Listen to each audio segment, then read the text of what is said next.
Magandang gabi po mga kaubayan. Ako po ay muling magpapalabas ng videos kasi kararating ko lamang po galing ng Sambales.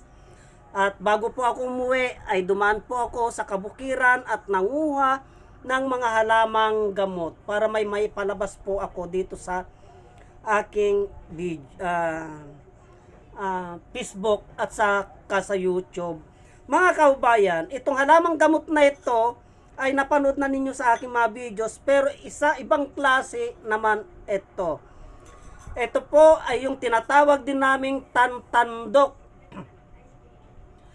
Tantandok, bulong tiinit, kaya lang ibang klase naman po ito. Dalawang klase po ang tantandok, baka may magtaka na naman na kasi sinita na po ako tungkol po doon sa Mariguso, Alusiman, Tabtabukol. Hindi daw Tabtabukol yon. Dalawang klase po ang Tabtabukol at Alusiman. Isang green at mamula-mula. Itong tantandok naman po, dalawang klase. Ito po yung tinatawag nilang turu-turuan kasi may bunga po yan. O, ayan po ang bunga niya, o. Itong halamang gamot na ito mga kaubayan ay ganun din po kung ano yung sinabi ko sa videos ko tungkol sa tantandok na inyo na pong napanood. Ganun din po ang bisa nito. Isa po ang ginagamot nila mga kaubayan. Mabisa lahat ng klase na sakit sa balat, pekas-pekas, kati-kati, chickenpox,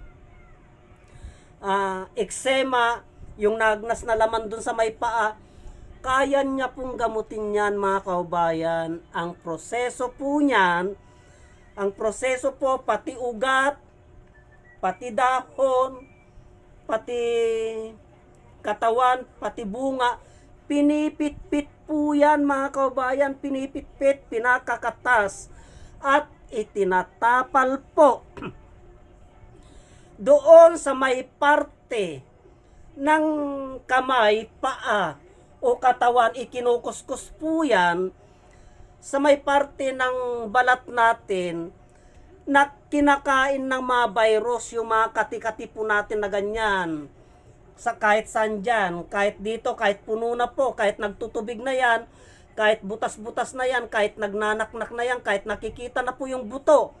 Didikdikin mo po ito mga kabayan, didikdikin po natin ito, at saka itatapal sa kabalutan. Ito po mga kaubayan, pag itinapal mo po ito, malamig po ito. Malamig po ito mga kaubayan pag itinapal mo ito sa bahagi ng katawan natin na may diferensya na kinakain ng uod, bakterya.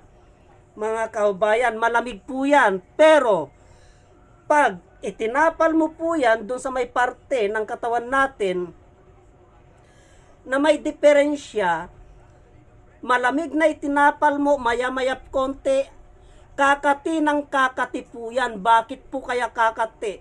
Kasi po papatayin niya po yung mga bakterya, yung mga virus, yung mga uod na kumakain ng balat natin. Unang layer ng balat, pangalawang layer, pangatlo ang layer, kinakain niya po yan mga kaubayan. Kaya ang hirap pong patayin yung mga virus na yan. Pag ininuman mo ng gamot, gumagaling po yan. Pag inaplayan mo ng gamot, gumagaling po yan. Nagtatago po lamang yan. Ngayon, pag nakakain ka po ng bawal, mga kababayan, ay lalabas yan, magre-trigger yan, lalong lalala, lalong dadami. Pero sa pamamagitan ng halamang gamot na ito na iyong pipit-pitin, itatapal, papatayin niya po yun. Kasi po, aksido po ito mga kababayan. Aksido po ito. Malamig na, katulad nito, napitpit yan, malamig po yan. Malamig po yan, na itinapal mong ganyan, baliwala po yan kasi walang diferensya eh. Pero kung may diferensya yan, pag itinapal mong ganyan yan at naipit yan, tinalian mo yan, inipit mong ganyan yan mga kaubayan, yung may diferensya, ilang minuto lamang po, kakati ng kakati yan. Bakit po kakati? Kasi po yung bisa po nito ay papatayin niya yung mga virus, yung mga uod, yung mga bakterya. Papatayin po ng katas nito. Pagpatay na po yun at magaling na po yun mga kaubayan, ang mangyayari po dyan ay iinit na po yan. Iinit na po yan. Na kasing init ng tubig. Hindi mo po makayanan. Talagang tatanggalin mo po. Kasi po, aksido nga po ito eh. Aksido po ito. Itong plastic na ito, pag pinitpit mo po ito at ilinagay mo po ito, tutunawin niya po ito, lulutuin niya po yan. Mga kababayan, iyong balat pa kaya natin.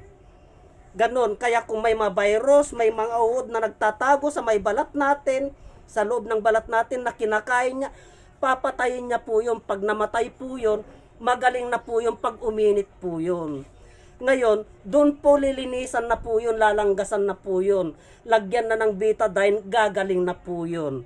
Ganon po ang paggamot ng halamang gamot na ito, bulong tiinit, mga kababayan. Sana po ay may naunawang kayo sa aking ibinahagi tungkol sa halamang gamot na ito. Hanggang dito na lamang po at marami pong salamat.